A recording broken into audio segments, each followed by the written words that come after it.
Okay, so I am in the Cybertruck. I'm at 49% state of charge. I'm headed to Whole Foods here in Highland Village. Should get there with 48, 49%. What I'm trying to do, I want to do a comparison. I recently took the Mercedes EQS at 48% and I charged at this EVgo, and in 16 minutes it put 37 kilowatt hours of energy into the EQS and filled it back up. The EQS actually gets more real world miles on a full charge than the Cybertruck. I'm going to estimate I get about 50 more miles on a full tank of electrons. So the purpose of this test today, my Tesla dual motor all-wheel drive Cybertruck, 17,693 miles, by the way, 428 watt hours per mile. You'll see running around town the last 534 miles, 366 watt hours per mile. Very efficient. Love this truck. I'm preconditioning the battery. Gonna arrive here to Whole Foods, and I'm gonna try to burn a few electrons. But anyway, headed to Whole Foods, and we're gonna see how long it takes to do the same charging session from 48% to 80%. Now I realize different size battery packs, this, that, whatever. But real world, is it going to take longer? Because if it does, it's putting less miles into the battery in that same amount of time, because the EQS is more efficient and I am getting more miles per charge than I do with the Cybertruck. So should be pretty interesting. Sorry. And again, you'll see I'm sitting here at 49%. When I pulled in with the EQS, I was like 48, 49% right on the border. I'll be the same way here in the Cybertruck. So essentially the same state of charge. We're going to charge to the same percentage. Let's see how long it takes. My prediction is the Cybertruck's going to take between 20 and 25 minutes. I think it's much slower than the EQS charging at a high state of charge. If so, that's really disappointing, because Tesla's been doing this for a very long time. They should be the leader. And let's just see how it goes. This is going to be interesting. I'm doing this. Someone had commented I should take both vehicles, do it at the same state of charge. This is essentially that same test. I mean, I'm arriving almost the same conditions, around 90 degrees out. Preconditioned both vehicles, headed to the charger. Arriving with this one around 48 to 49%. With the EQS, 48 to 49%. Same time of day, same basic stuff. So let's see how it does. I know it's not exact side by side, but this is as close as you can get. But the key is, hopefully we can get onto a unoccupied charger.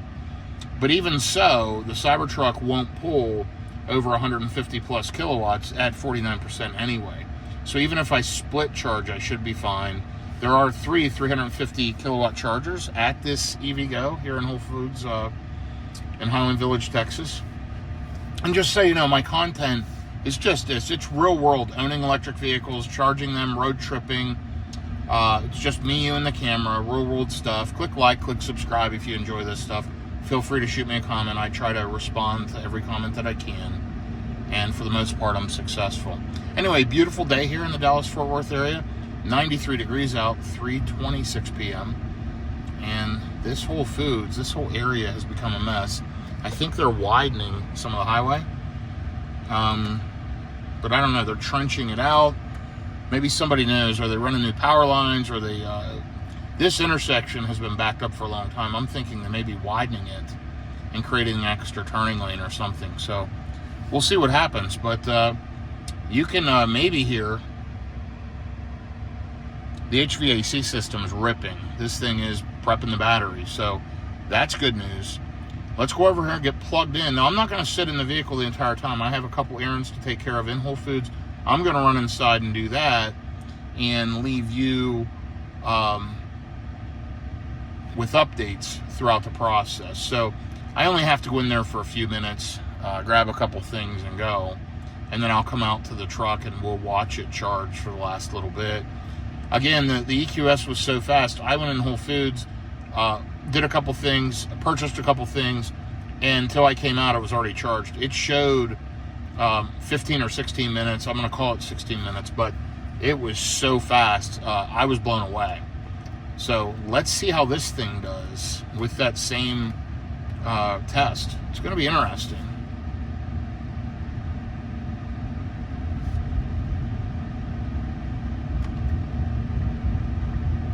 Look at all this construction. Again, I wonder what they're doing here.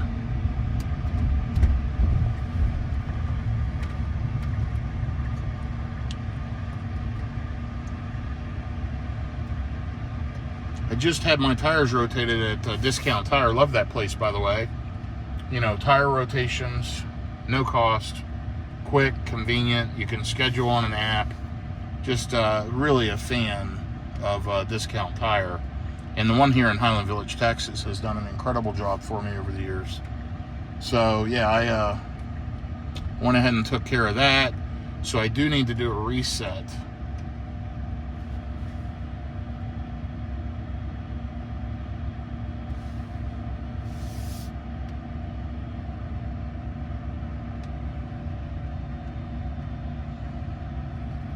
Let me back up. I do need to do a reset in the Tesla service mode to tell it that I've had my tires rotated.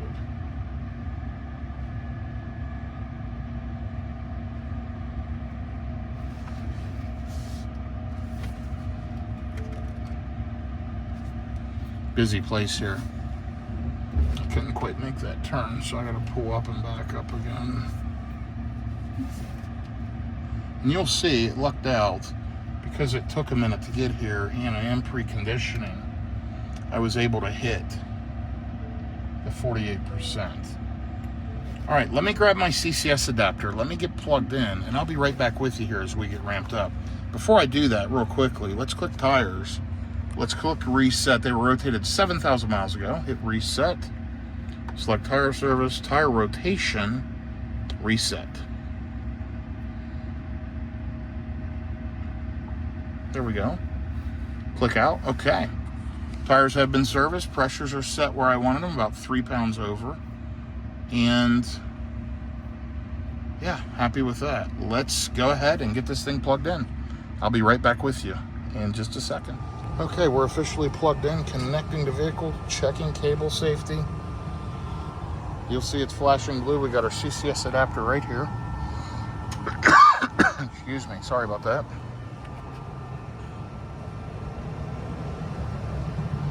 We're plugged into min 1. And you can see, by the way, the 3 CCS chargers. Okay, and here we are at 48%. By the way, we're at an unoccupied charger.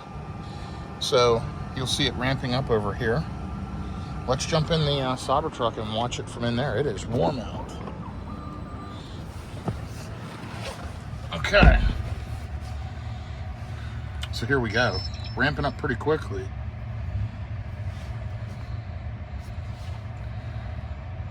And see, it's really not pulling anything faster than it could have on a split charging session, but we're pulling 161 kilowatts. It's estimating 25 minutes to 80%.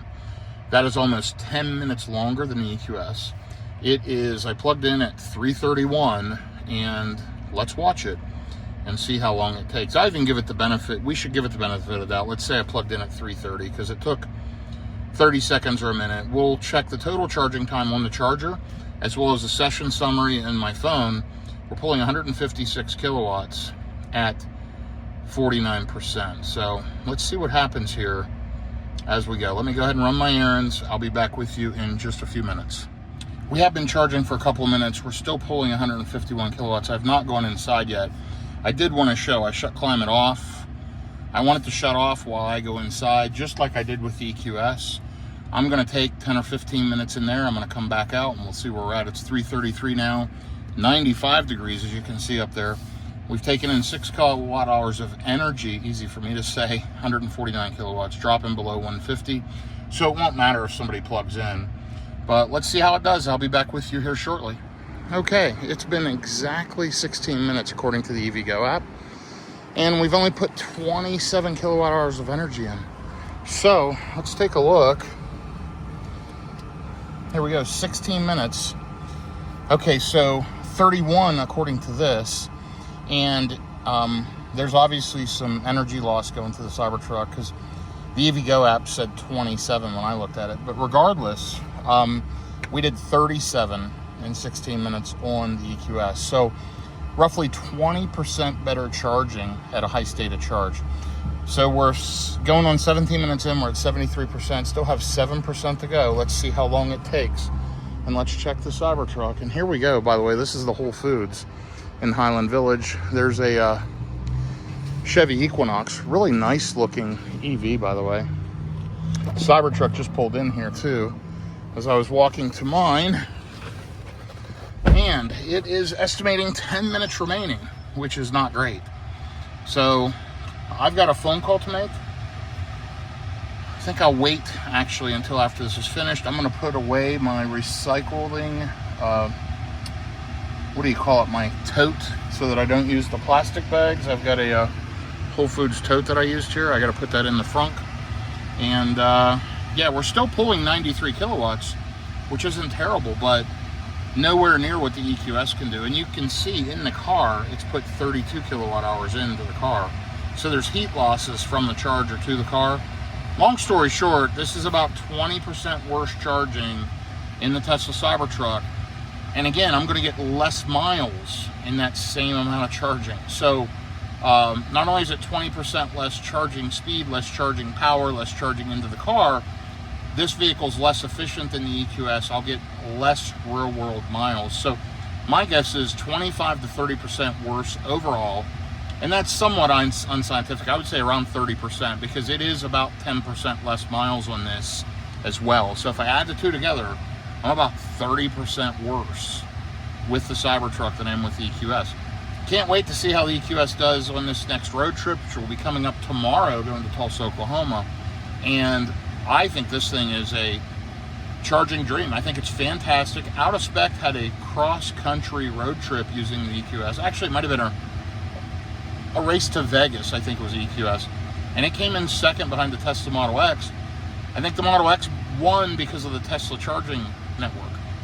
Frankly, that's not the case anymore, because the Mercedes, for the most part, can charge wherever the Tesla can. Not V2s, not some V3s, but generally most chargers. And so we'll see how that all pans out.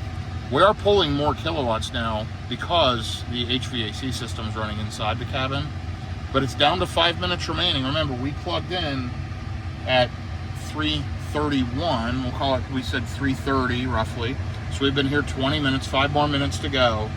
So I'm guessing this is going to take 9 to 10 additional minutes to charge that same percentage in less overall miles. So for those that questioned it or wanted to know and wanted to see real world, this is real world. The Cybertruck just as simply does not charge as good as a Mercedes-Benz product from 2023 and Mercedes Gen 1 kind of electric attempt in a big SUV. I mean, I think they've done a remarkable job. I know that the Gen 2 stuff, or the next generation Mercedes and BMW stuff, is going to blow away Tesla, and Tesla really, unless Tesla really gets on their game and improves their charging speed, battery capacity, whatever. So anyway, let me throw this thing in the frunk. Let's open that up. And yeah, I'll be right back with you here in a minute. I don't think it's going to take that long. Now, it does say battery's almost full. See that little information icon? Because we're almost full, it's slowing down, charging. Anyway, all right, I'll be right back with you. Okay, so let's keep an eye on it here. Let's go to the battery. Let's see when we hit 80%. Now, I let the EQS stop charging. I'm going to do the same thing with the Cybertruck. We are 21 minutes in if we go off 3:31. And again, the Mercedes was 16 minutes. I think it's finishing up.